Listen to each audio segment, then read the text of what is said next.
Coming up on MHS1. We take a look into our house offices. We check out the Heard Museum. And more. And it's all coming up on MHS1.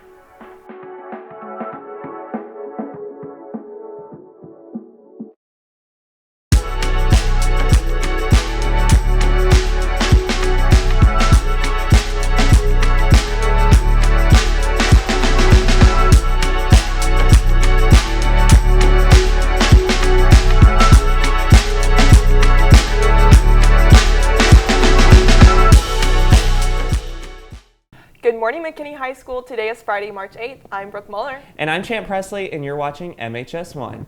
Throughout downtown McKinney, tons of new local businesses continue to pop up day to day, one of which is Expressive Aromas. Here to bring us more is Charlie Taylor, Emma Johansson, and myself. Over the years, downtown McKinney has welcomed tons of new small businesses and young entrepreneurs onto the square. Expressive Aromas is the newest to join the scene. I was just browsing around, things to do, and what perfume should I wear? I'm liking everything, liking nothing, and then I happened to go take a perfume class with a friend, and that was it. That stuck, the idea stuck in my head, and it would not go away. And I'm like, I need to take this. Dallas doesn't have anything like this. Dallas, you can go buy a perfume at a store, go walk through Sephora or Nordstrom and get pre-made fragrances, but knowing what's in it and that you made it yourself, I think that makes a huge difference. Located in the flour mill, the small business gives customers a chance to make their own perfume and give them a fun experience to go along with it. Expressive Aromas has been around for past 2 years, and we have been going to bars, breweries, wineries, and doing perfume classes. We partnered with a local boutique as well, and it really needed a place of its own where people can come, experience, have fun. McKinney downtown is so charming, and it's the perfect vibe for it, because if you don't want to go into Dallas, you're like, where should I go? Let's go to McKinney Square. So that's kind of where it came about, that I need to be in McKinney, and Flower Mill is the perfect place for it. Additionally, Expressive Aromas has a tie back to McKinney High School. I think the best part about it was, the cool concept about the experience, right, of creating your own aroma. Barbie, she has a history in chemistry, and so she brings that background to really help that expertise that can help you develop your own perfume, your own aroma. And so I know it's fun. My wife is actually planning to do the experience pretty soon, and so I thought it was pretty cool. So perfumes really it's the emotions that makes you feel. When you're walking something, you want to look good. You also want to feel good. How do you feel good? How do you feel confident about yourself? Is that something you want to have your scent as if you own it? And this kind of perfumes combined together, having the experience of making it yourself is just a great way to explore and experience it. If you are interested in making your own perfume or getting involved at Expressive Aromas, make sure to visit their website, expressivearomas.com. This has been Emma Johansson, Charlie Taylor, and Champ Presley reporting for MHS1. So when you first spray something on and what you smell.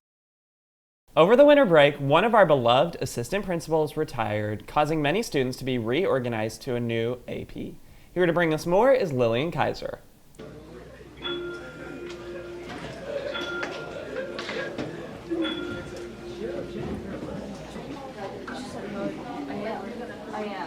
Due to a former MHS AP retiring, any students with last names I through MC will be relocated. House of Courage and C227 will still provide services like tardy slips and absent notes to students, and students can still get any help they need from Counselor Ms. Howard. With Ms. Landrum retiring, we've split it up to the remaining APs. Myself, I will have LU through Martin. And let me get my little cheat sheet here. Mr. Kwa will have all the last names with K. Ms. Armbruster will have Max, M-A-X, to M-C. Mr. Torres will have Martinez to Mao, M-A-U. Ms. Wood will have L-A to L-O. Mr. Abel will have I to J. And those are all last name by alphabet based on their last name. I think at first, in the first couple of weeks, it may have caused some confusion, but I think we've done a good job in our call outs to parents, and I think the house secretaries have done a great job communicating, the new alphas they now cover.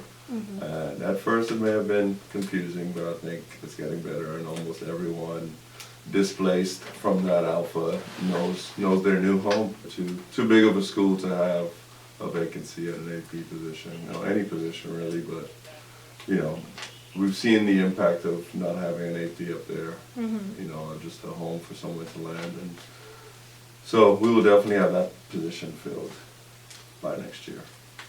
This has been Lillian Kaiser, signing off for MHS1.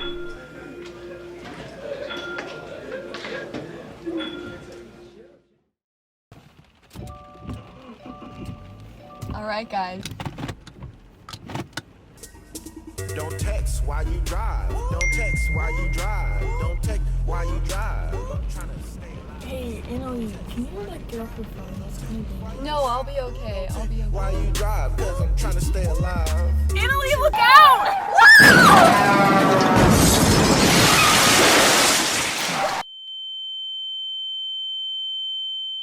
You ain't my friend. No. Texting while you driving. You ain't my friend. No.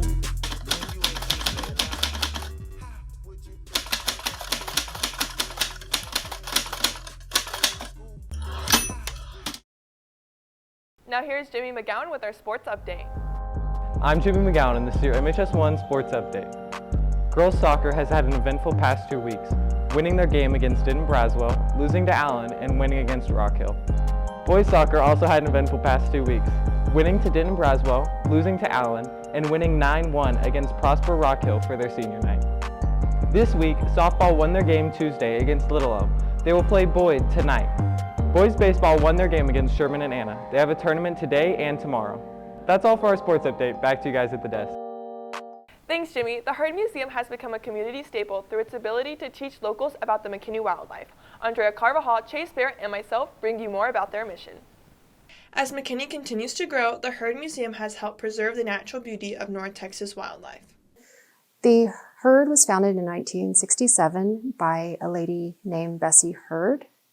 She had a great foresight that an area needed to be preserved for the future, where future generations would be able to experience nature much like it was 100, 200 years ago. At its core, our mission is to bring nature and people together. We want to encourage people to preserve and conserve the environment and be excited about it and things like that. So our indoor museum is a natural science museum, and primarily most of our fossils come from this area. So it kind of gives you an idea of what used to be alive in this area many, many, many years ago. And so it's just another story of what is native to our area and what characterizes the land that we're living on. The growth of infrastructure and housing surrounding the Heard Museum has affected them in many ways. However, it has stood as a testament to their mission. I've lived in Fairview my whole life, and it's definitely changed a lot with the construction, and the roads are getting really noisy and there's always a lot of traffic.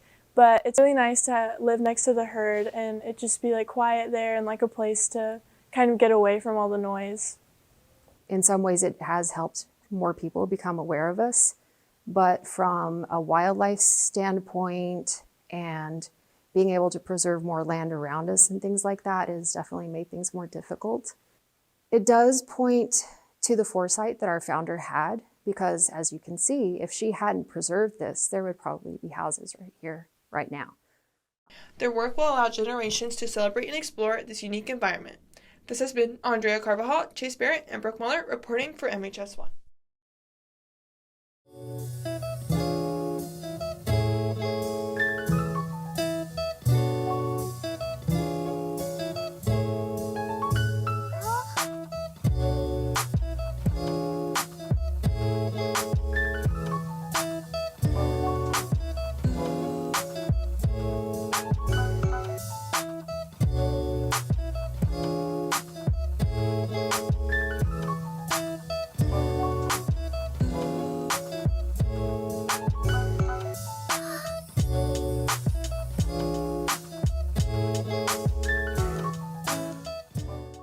Now let's head over to Fine Arts in the Field with Charlie Taylor.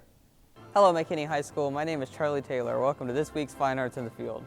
McKinney High School Orchestra had a very successful trip to UIL. They received sweepstakes and superior ratings all throughout.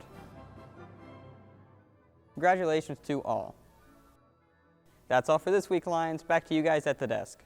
Hey Brooke, what are you doing? We're supposed to be introducing the next segment. I can't talk right now. I'm playing Angry Birds. Angry Birds? I love Angry Birds. That's my favorite video game. And you know who else has favorite video games? Our teachers. And here to bring us more is Christopher Martinez, Alejandro Marufo, and Cristobal Corona. You know, my favorite video game growing up was probably Counter-Strike Global Offensive. I played that game every day after school. I wasn't involved in very much in terms of like sports or clubs or whatever, so I would just come home, play video games all day. And I actually got pretty good. I hit the top rank back in my prime. I think I was in like 10th grade. I hit Global Elite in Counter-Strike Global Offensive. At the moment, I've been playing a little bit of Valorant, okay?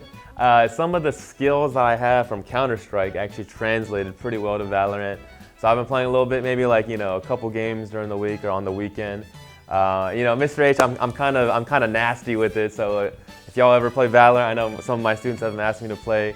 Maybe we can queue up sometime this summer, but yeah, Valorant at the moment. Game recommendations. There's like this indie game on Steam called Stardew Valley. It's a game where you like farm, you're like a farmer, and it sounds really boring just thinking about farming as a video game, but it gives you a really good perspective on life.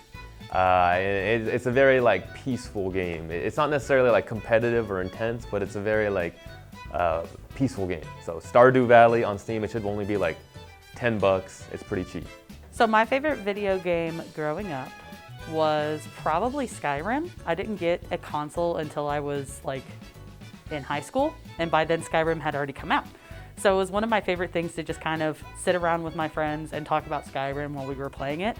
And at the time, it was amazing. Like nobody had ever done anything like Skyrim had done. You could easily sink 200 hours into it, so I did. At the moment, it's Destiny 2, which I got into when I was in college with Destiny 1, and then the sequel came out on PC, so I kept playing it. A lot of my friends play it. We all just kind of like stayed together, all like our little college bunch, and we play it now. My husband plays it with me too, so that's pretty fun. Ooh, I mean, I always recommend Destiny.